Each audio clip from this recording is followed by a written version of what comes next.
Welcome to the Fishbowl. My name is Christina, and the blind man next to me is Levi, and we're your hosts for the show. Actually, I am quite blind at them. Give these back. How'd you get them? You forgot them. Yeah. We have two guest panelists today, and here is Philip. Thank you for joining us. You're welcome. Oh, thank you. And Trent as well. Yeah, it's good to be here. Oh, good. I think it's good. Oh, Definitely good. We'll see how It's great to have you guys here. Yeah, thank you. Thanks, Christy. Our discussion will be on talents and gifts, and Bill has a little something to share with us. The Bible tells us in 1 John 3, 17 and 18, I love this text. It says, if you have this world's goods and you do not share it with your brother, he says, how can you say that the love of God is in you? And that's a pretty heavy question, man. Think about it. You have been given an inordinate amount of talent. We all have. We all have talent. We all have time. We all have money. God has entrusted us with each one of those gifts. One of the coolest stories that I heard just today, I was reading a note from our chaplain at Union College. He said this: last Friday night in Vespers, a young man came up and prayed with the chaplain in front of the student body. Surrounded him with about 30 students on the platform. This kid is from Ghana. His mother needs heart surgery, and the parents have no money. He needed $5,000. Once the prayer was done, a kid from the back of the church said, pass the hat. In other words, let's do it now. Let's do it right now. They took up an offering of $1,800. After that was announced at the end of the program, one kid came up and said, I just really feel impressed. I'm going to write a check for $1,000. Now, how many students have $1,000 just sitting aside? Another girl came up with 11 $100 bills. Well, suffice it to say that by the time Sabbath had come and gone, these guys had taken up an offering of $4,800, the exact amount that the mom needed for the surgery. You have this world's goods. You have talents. You have amazing abilities. If you don't use them to reach out and touch somebody else, then the question is legitimate. How can you say that the love of God abides in you? Guys, we have an awesome privilege, an awesome opportunity to use whatever God has given us. Be it many talents, be it few talents, be it whatever, to impact this planet, as we said earlier, that Jesus Christ may be glorified and may be seen. My advice, do it now.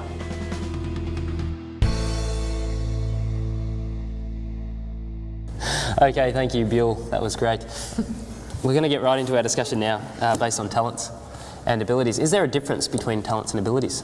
Yeah, I think there is. There's a talent which could be like something earthly, whereas an ability is like, I'm somewhat okay at basketball. I'm not as good as Philip, but I have the ability to bounce the ball and I have some level of coordination. But a talent is something more. Okay. It's something that you excel at, I think. Yeah. Is it something you excel at, or something that you use for the benefit of God for others? Yeah, it could be. I'm going to jump in here. I think that God gives us talents, and we can develop those into abilities if we choose to. Do you guys agree with that? Some people are naturally athletic, and so they should keep developing that. Say someone is naturally gifted at, say, playing a musical instrument, and they don't realise it until they're much older, and then they're more or less a natural. That doesn't happen often. So usually you discover your talents early, like it's a talent, and then you develop that into an ability. But is it wrong to have a certain amount of talent but not develop that into an ability? Like my mum, she always stressed that I would make a great a great piano player, though I have no passion at all for playing piano. I despise it. So you're saying that passion comes into it also? Okay, Like God. yeah. Yeah, I Hard see. for it, I think. Yeah. Yeah, because like if you're not into something, you don't want it to grow. Like I have interests, and then I have things I'm not interested in. There's some things I'm good at. I'm good at maths. Yes. I'm not interested in it. I'm not studying maths Yeah. here at college, Yeah. but I have a good maths mind. So definitely So passion. what I'm getting from this is that you don't just have to be talented, you have to be dedicated. Yeah, you have to have a passion, Yeah. passion and a drive. And I think when you have that passion, you know, you don't even have to be that good at it. How many people do things that they're not really that good at, but Yeah. they're good at interpersonal skills, you They know? can, yes. Yeah. There's people, and then there's the quiet people who have these kind of gifts, but they're not able to really express it so much. Yes. Yeah. Right? I worked with a guy at one of the jobs I had before I came to college.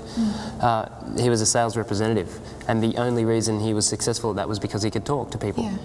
He had Yeah. public relations skills. He wasn't a great worker Yeah. by any stretch of the Well, imagination. he was a bit slack on the job. Yeah, he wasn't a good worker. Like if he'd ever have to do other work that sort of stepped him out of his interrelation with other people, he wouldn't be that good at it. It can be like, you know, I'm not good at some of my subjects, but I can kind of talk my way out of when I'm bad at them, you know? Good relationships with the lecturers. It's important. Yeah, Definitely. and just, yeah, I guess the passion is really, and when you have God and there's a purpose for using your gift kind of thing, the passion comes in. And I think it kind of should be a little bit natural as well.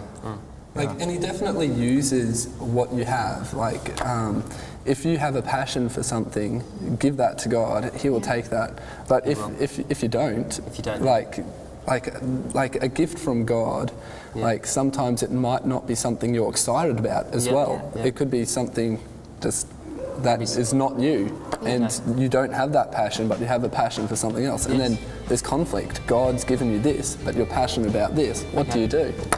Yeah. We will continue this in just a couple of moments after we take a short break.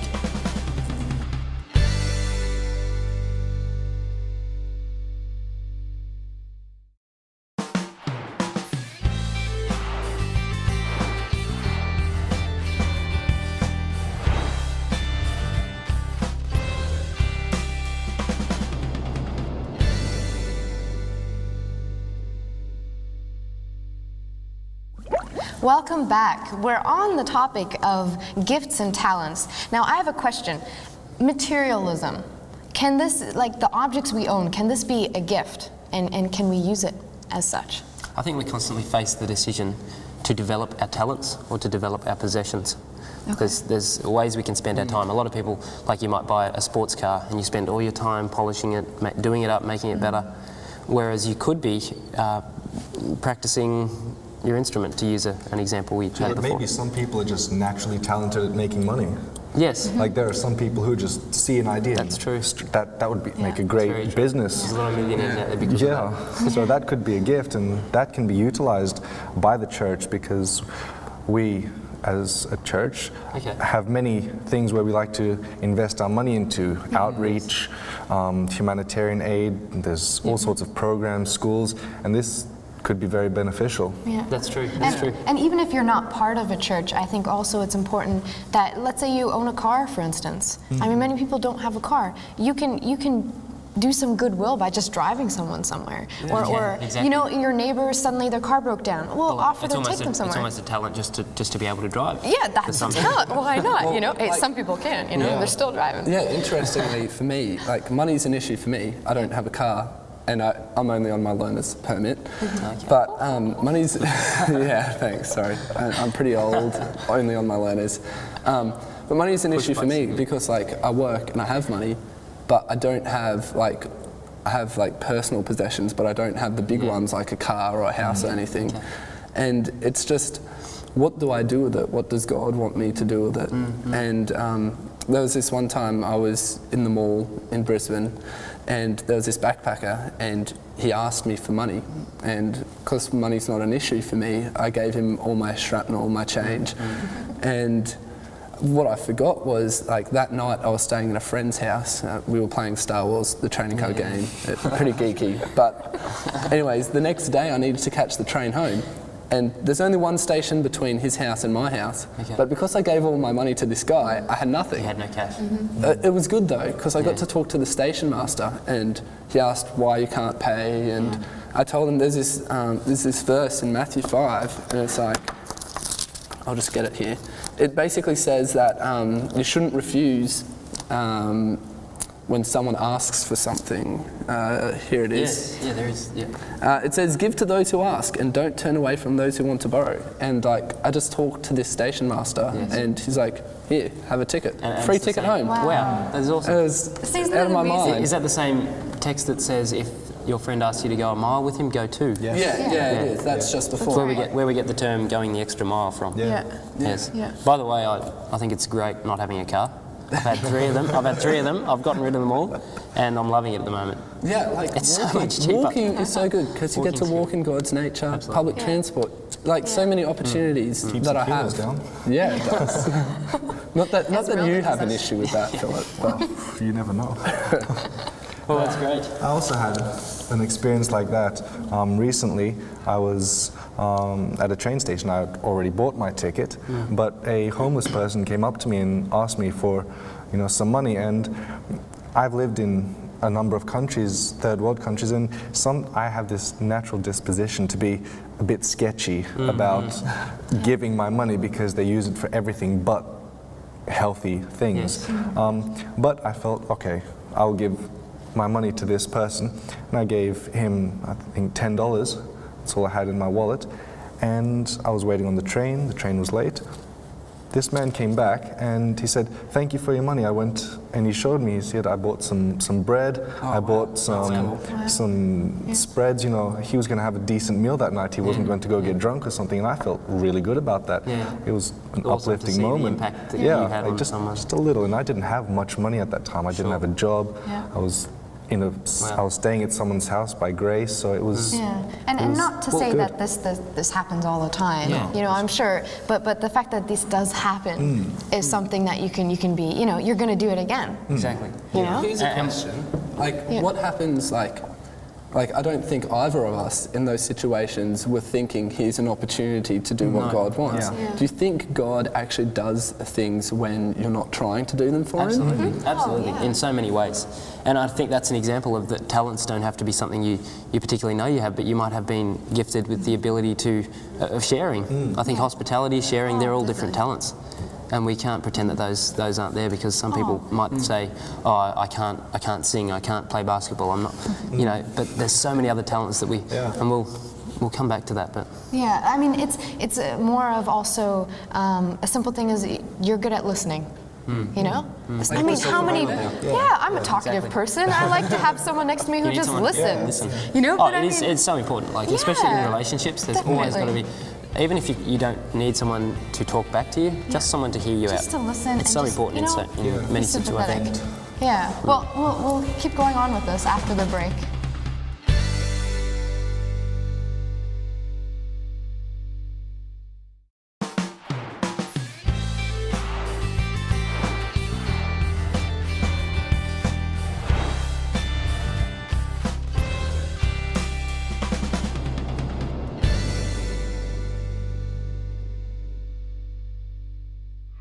Welcome back to the program. I hope you're enjoying the show. We've been talking about talents and abilities, and I just want to go out there right now and say that I believe I had a moment of profundity, if that's the right word. Profoundness. Profanity, no. Hopefully it wasn't profanity. No, I said this statement, and I think it's my moment of wisdom. And what I said was, God doesn't just give us abilities, He gives us opportunities to learn. Yeah. Do you guys understand that, or is that just me? Like, So are you that's saying why we're like He at throws colleges. us? I'm saying that to try and get better. No, I'm saying that He doesn't just give us the talents. He also provides opportunities for us to develop other things that we aren't naturally gifted at. Yeah. You can be passionate about something and maybe not good at it, but you have to work for it. Yeah. Yes. And throughout that journey That's of what I'm working for it, it's a learning experience. Yeah. And you can also meet up with other people who are learning and And trying to get the same goal, Yeah. or yeah. yeah, I think so. I just don't think that the whole talent gift thing is like the equal same equation, thing. yeah. Like you can have a talent for something, but you might not be gifted at it. Like, they're different, and I think that's something that a lot of the time we try and put them together when they're different, and we need to encourage people with gifts as well as encourage people who have a talent for something, and not just leave one group hanging. Absolutely. And there's some people who need the encouragement. So I think it's important that even if you see people or you know, like Philip, you feel like you look like you want to say something, go ahead, say it, you know, like give that little encouragement. Yeah. Just don't want to say it. Well, thank you. Yes. No, we touched on this before, but I think some people find that they're given less talents than others, or they might think they are. They might think. But there's some people's talents that are more out there than others, and they might think, oh, they're so talented. Yeah. They can play basketball, they can sing, whereas they don't realise that it's also an amazing talent to be able to be hospitable, to have people in your home. Compassionate. Compassion, Yeah. exactly. Yeah. Sharing. Even just to love, like I Love, know someone exactly. like my mum is the best at hugs. Definitely the best at hugs. That's a I talent. mean, like Hugs. it is, because like when you hug, it just feels so good, and like That's awesome. even if she couldn't do anything else, that would be That's her enough. ministry. Yeah. That would be perfect. Definitely. So there's things closer to home than we think. You don't have to get out there and go to the mission fields or anything. People can be at home and talk on the phone and do something. You don't even have to be there in a physical presence. It can be just a word you say or thanks or anything. Yeah, sure. Like I have a little bone to pick. Like in church, like not just our church, but in other churches, we have so many ministries, and like it's like we need to fill each ministry spot with someone, but often they don't have a passion for that ministry, and we're just filling it for the sake of it. Like just do it now, but like if the heart's not in the ministry, and if God is not leading them, it's empty. I think we need to focus on what we're gifted at, but be hard about it. Like I just think that the more we try to push so many different sections of ministry, like the less effective they are, because the less heart is going into it. Okay, yeah. So you're trying to say that there's many different, like sometimes we do things just because you think We think there's a need there, so we try to do it. whereas but- if you focused on something else, you might have a greater impact. Yeah, that's right. Yeah. Like work where you're most effective. Yeah. Like for some people, it may be enough to sit in the church and to just, let's say, bring food to a potluck for lunch, and that's their idea of service. Whereas some people feel the need to go and spread God's word or to make a difference.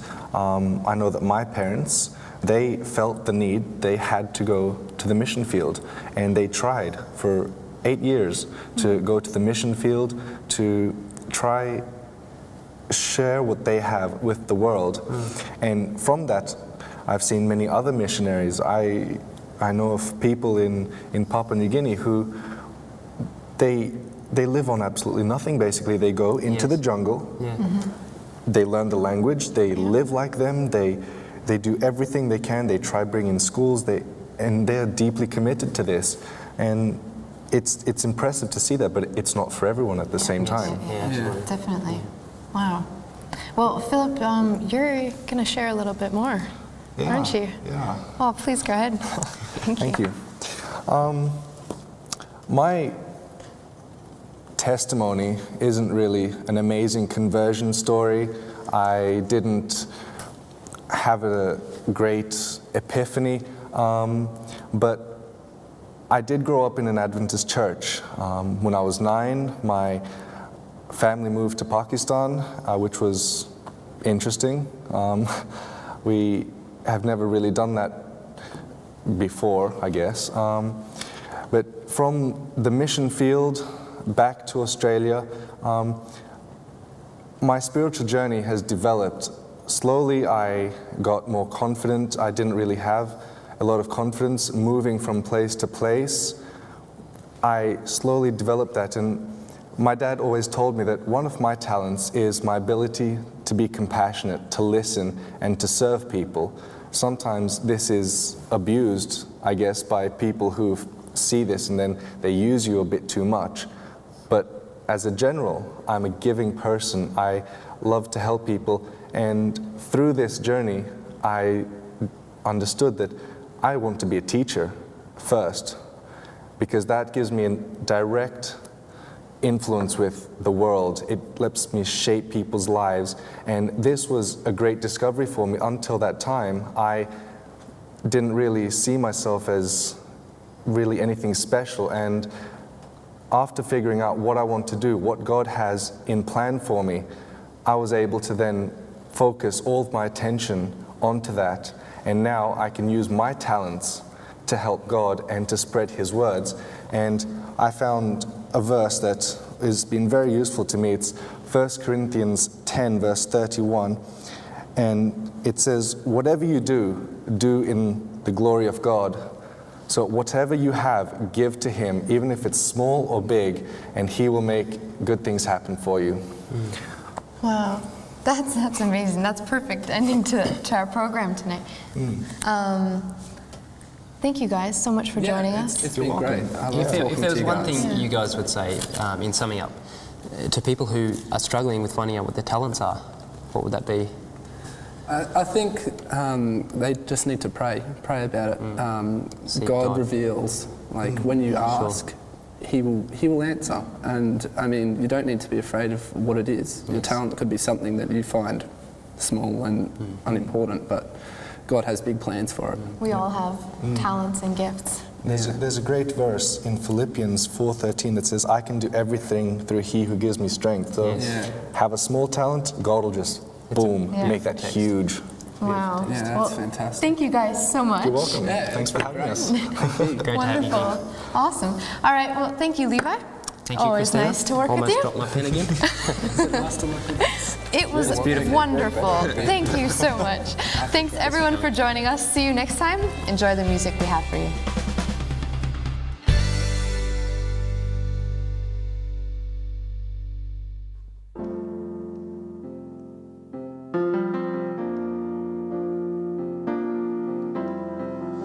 Lily of the valley, let your sweet aroma fill my life.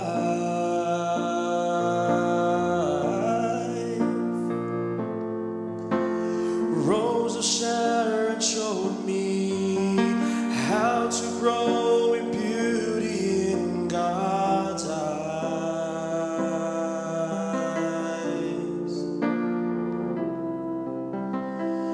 Fairest of 10,000, make me a reflection of your love.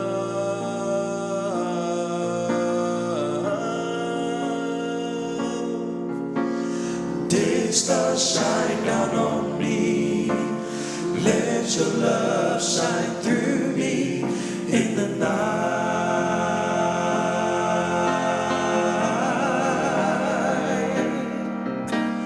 Lead me, Lord, I'll follow. Anywhere you open up the door.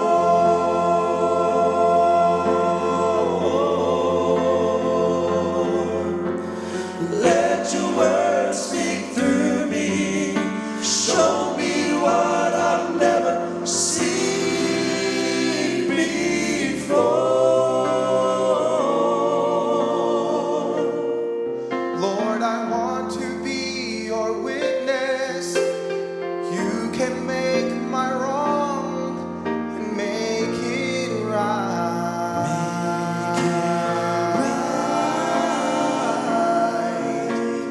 Day stars shine down on me.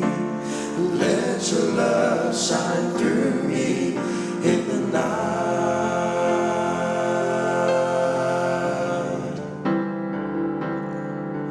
Lord, I see a world that's dying, ruined by the master of the sea. Ooh, and they're groping in the darkness, haunted by the years of past defeat. Oh, but when I see you standing near me, Lord, shining with compassion in your eyes, your eyes. Day Day star shine down on me. Let your love shine through me in the night.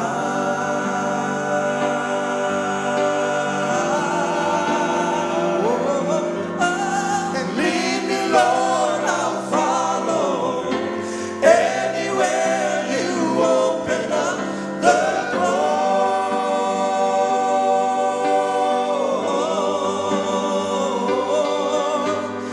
Let your word speak through me.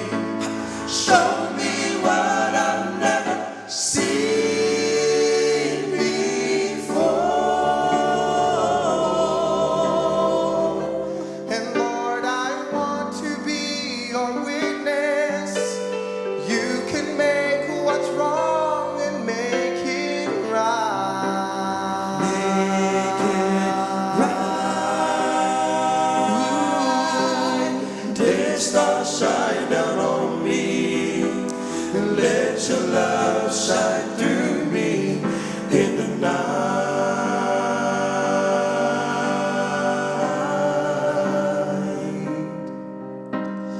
Day star shine down on me. Let your love shine through me.